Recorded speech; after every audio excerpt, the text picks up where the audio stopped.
Bienvenue sur Affermir ma foi afin de ne plus être un enfant flottant à tout vent de doctrine par la tromperie des hommes. Ici, Jean Ndinsil. Et c'est la première fois que vous arrêtez sur ma chaîne? Si oui, je vous souhaite la bienvenue et je me sens privilégié d'être sélectionné par vous, étant donné qu'il y a beaucoup à voir sur l'Internet. Alors j'espère que votre petit moment sur cette chaîne va vous être utile, édifiant, et surtout la vidéo que vous êtes en train de regarder.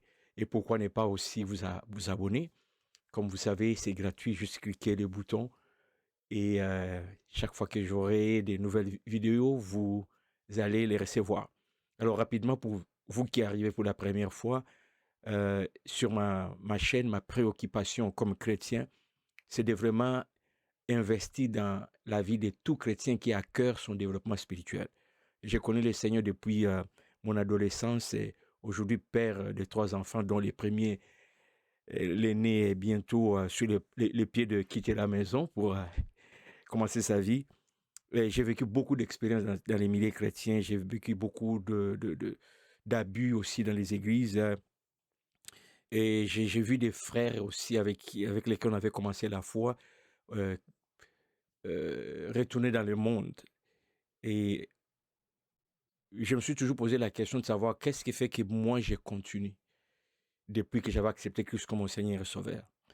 Et je réalise que, à part la grâce de Dieu, ce qui m'aide ou ce que j'ai fait qui a pu contribuer, c'est vraiment mon souci de me plonger dans les Écritures, de connaître la parole de Dieu, de ne pas baser ma foi juste sur ce que les gens disent et chantent, mais d'être vraiment un lecteur, un étudiant assidu de la parole de Dieu. C'est suite à ma propre expérience que je suis arrivé à lancer cette chaîne YouTube intitulée Affermir ma foi. Comme le dit le titre, le but vraiment c'est d'affermir, d'aider tout chrétien qui a à cœur son développement spirituel à se développer.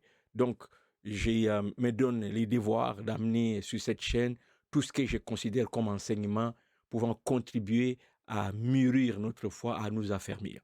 Ainsi, je fais confiance au Saint-Esprit de pouvoir faire le travail dans le cœur de chacun. Alors pour vous qui êtes toujours là, merci de votre soutien et priez pour moi, que le Seigneur m'inspire encore davantage. Et de votre côté, n'oubliez pas, j'insiste toujours, vous devez développer le discernement. Peu importe le verset biblique que je peux citer, prenez en note, révisez, priez, donc retirez ou retenez ce que le Saint-Esprit vous convainc dans le cœur. Bien, dans cette vidéo, je vais juste partager Jacques chapitre 4, verset 4. Un seul verset. Un petit verset que j'ai trouvé profond, qui mérite même un livre. Alors, on va tout de suite le lire. Jacques chapitre 4, verset 4. J'ai donc intitulé ce sujet « Ennemi de Dieu ». Celui donc qui veut être ami du monde se rend ennemi de Dieu. Allons lire le texte. Adultères que vous êtes, ne savez-vous pas que l'amour du monde est inimitié contre Dieu? Celui donc qui veut être ami du monde se rend ennemi de Dieu. Je laisse les textes devant vos yeux, juste question que vous puissiez vous-même le lire et essayer rapidement de souligner dans votre esprit ou sur un bout de papier des mots qui vous sautent aux yeux, des mots qui vous interpellent. Parce que nous allons partager ces textes en essayant de ressortir certains mots que j'ai trouvé vraiment importants à considérer dans la compréhension de ces versets. Alors, mon souci, c'est de nous aider à affirmer notre foi. Qu'est-ce qu'on peut ressortir ici dans ces textes qui peut nous aider à vraiment renforcer notre foi? Donc, j'ai souligné quelques mots qui nécessitent qu'on s'attarde, de comprendre qu'est-ce qui joue comme rôle dans ces textes. Et à la fin, nous allons avoir une petite compréhension qui nous aidera à tirer la conclusion pour voir qu'est-ce que le Saint-Esprit nous enseigne ici. Retournons donc au texte. Alors, je disais que nous avons des mots et on va essayer de parler de ces quelques mots, 3 ou 4 que j'ai soulignés. Je ne sais pas de votre côté combien vous en avez souligné. Le premier mot, c'est l'amour. Donc, l'amour qui vient du verbe aimer. Et pour moi, le verbe aimer, c'est le plus beau verbe du monde. Aimer. Est-ce que je peux vraiment expliquer c'est quoi aimer? C'est clair. Il y a le mot monde. Alors, celui-ci, il comporte plusieurs variantes. Donc le mot monde dans la Bible peut avoir plusieurs significations. Alors, dans le contexte que nous lisons ici dans ces versets, je le comprends plus dans le sens de tout ce qui ne glorifie pas Dieu, tout ce qui se fout de Dieu, tout ce qui se fout de l'opinion de Dieu. C'est ce que je comprends par monde. Tout ce qui ne glorifie pas Dieu. Ça peut être agréable à nos yeux. Ça peut être agréable pour nous, les humains. Mais par rapport à Dieu, Dieu ne trouve pas son compte. Par rapport à Dieu, Dieu n'est pas valorisé. Dieu n'est pas pris en considération dans toute sa divinité. Il n'y a pas un respect à ces dieux-là. On se fout de lui. On n'a pas besoin de son opinion dans ce qu'on fait. Donc, quand nous faisons quelque chose du monde, et que dans ces quelque chose du monde, nous ne voulons rien savoir de Dieu, ben, c'est le sens ici, c'est de se foutre de Dieu. C'est le sens que je donne au mot monde. L'autre mot que je trouve important dans ces textes, c'est inimitié, que nous pouvons définir comme étant un sentiment d'hostilité à l'égard de quelqu'un. Et dans le contexte de notre texte, c'est quelqu'un, c'est Dieu. Donc, inimitié, c'est un sentiment d'hostilité à l'égard de Dieu. C'est une aversion hostile contre Dieu. J'espère que ça sonne bien dans vos oreilles, que vous arrivez à comprendre. Donc, sentiment d'hostilité à l'égard de Dieu, aversion hostile contre Dieu. Et ce texte s'adresse à nous, chrétiens, enfants de Dieu que nous sommes. Ces mots sont dans les textes qui s'adressent à nous. Le prochain mot, nous allons le regarder, c'est le mot ami. Il y a le verbe, il y a le mot amitié là-dedans. Donc, ami, c'est quelqu'un avec qui on a un attachement particulier. Quelqu'un avec qui on a un attachement particulier. Un attachement particulier. À l'heure de réseaux sociaux, on parle chaque jour des amis. Combien d'amis as-tu sur ton réseau?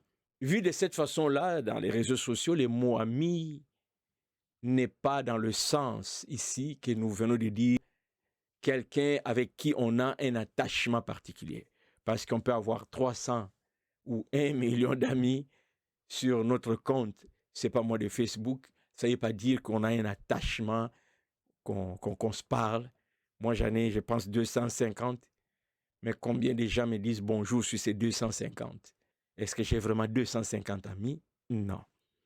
Alors, un ami, c'est quelqu'un avec qui on a un attachement particulier. Alors, je souligne ici attachement particulier. On est attaché. Retenez cela. Alors, nous poursuivons. Donc, nous venons de voir ces 4 mots. Donc, amour, monde, inimitié, ami. Le prochain, c'est ennemi, adversaire, quelqu'un d'hostile. Être ennemi, quelqu'un d'hostile. Nous connaissons ces mots, mais il est important parce qu'il est dans le texte. Nous devons le considérer parce qu'il est dans le texte. Qu'est-ce que cela veut dire, ennemi? Maintenant, nous allons revenir au texte tel que nous l'avons compris et reprendre la lecture pour, à la lumière de ces quelques mots que nous venons de définir, maintenant essayer de comprendre ces textes. Alors, un instant, je vais juste aller les chercher et on va les lire. Adultères que vous êtes, ne savez-vous pas que l'amour du monde est inimitié contre Dieu? Celui donc qui veut être ami du monde se rend ennemi de Dieu. Le texte s'adresse à nous, chrétiens. Le mot adultère que je n'ai pas défini, nous connaissons tous c'est quoi adultère, un homme ou une femme qui va avoir des relations extra-conjugales.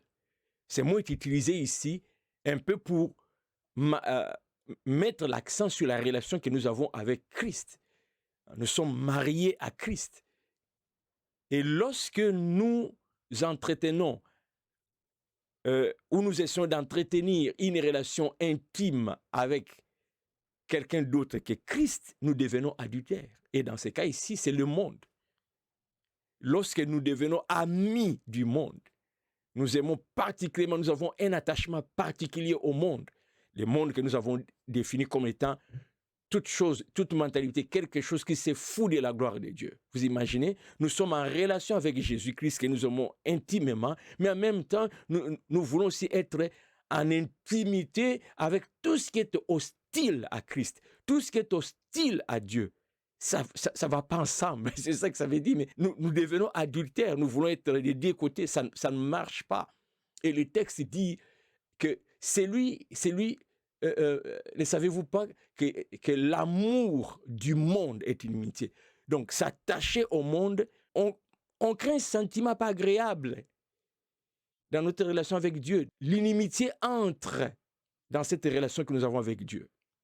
Donc, le texte est tenté de nous dire que ça ne peut pas aller ensemble. Alors, mon frère, ma soeur, nous vivons des moments où nous sommes très tiraillés. On veut garder un peu du monde, et aussi un peu de Dieu. Ça ne peut pas aller. Parce que dès l'instant que nous tournons un tout petit peu vers le monde, le texte dit, cela provoque une inimitié contre Dieu. Nous devenons hostiles à Dieu.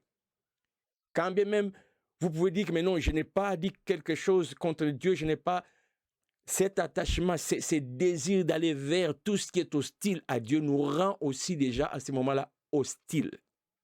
Donc, celui qui veut être ami du monde se rend ennemi de Dieu. Alors, mon frère, ma soeur, toi qui déclares être de Christ, pourquoi t'attacher encore au monde? Est-ce que tu penses vraiment que tu peux t'attacher au monde et t'attacher aussi à Christ? Ça ne va pas ensemble.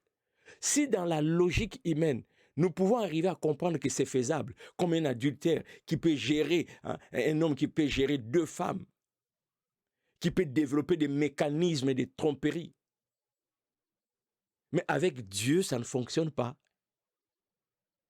Prends conscience. Notre alliance avec Christ met fait toute alliance avec le monde, peu importe le pourcentage. Donc, il s'agit ici d'une relation claire avec Christ où le monde, c'est-à-dire tout ce qui est hostile à Dieu, peu importe leur forme, nous, enfants de Dieu, nous ne prenons plus part.